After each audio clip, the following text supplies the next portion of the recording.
Louisville's athletic board has unanimously authorized interim president Greg Postal to proceed with firing Rick Pitino. Postal said the allegations in the FBI investigation, quote, insinuate a scheme of fraud and malfeasance in recruiting involving Pitino and his staff. He said the alleged scheme violates federal law, NCAA bylaws, and Pitino's contract. Louisville has received a letter alleging a breach of Pitino's contract from attorney Steve Pence, stating that placing Pitino on administrative leave last Wednesday was in violation of his contract. Athletic Director Tom Jurich is not an employee of the ULAA board. That's why the Athletic Association only addressed Pitino's job. Postal said today he never asked Jurich to fire Rick Pitino, and as for Jurich's job, the door is still open. He could return. When a person is on administrative leave, by definition, that person coming back is always an option. There's been no termination of Mr. Jurich. Meanwhile, John Calipari consistently brings in one of the top recruiting classes, but what does it take to play at Kentucky? Cal gets guys with a ton of talent, there's no doubt, but he also finds players who he doesn't have to be responsible for. I'm not responsible for them. They're responsible for themselves. They're responsible for building their own self-esteem and self-respect. If they have to count on me to build them up, it's going to be hard here. Because you're going to get killed 10 different ways, not just from me, everything around you. Which means how hard do you work, how much time are you spending? You got to build that self-confidence, because that's what you have to have here to really perform.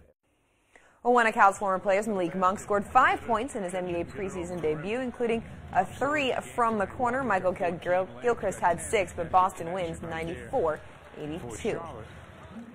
Lost in the conversation about what Kentucky did wrong against Eastern Michigan and whether or not they were still stuck on the loss to Florida is the fact that Kentucky is 4-1. They haven't been 4-1 since 2008.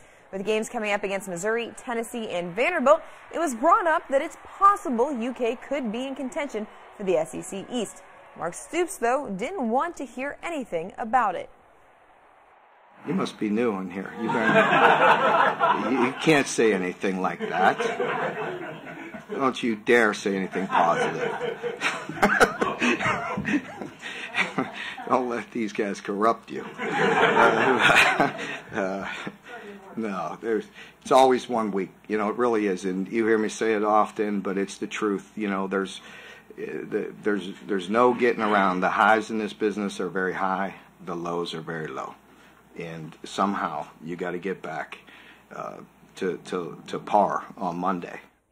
Well, a player that Stoops has a lot of positive things to say about is freshman outside linebacker Josh Paschal, who's been named the SEC Special Teams Player of the Week for his game-changing block punt in the Wildcats' 24-20 victory over Eastern Michigan.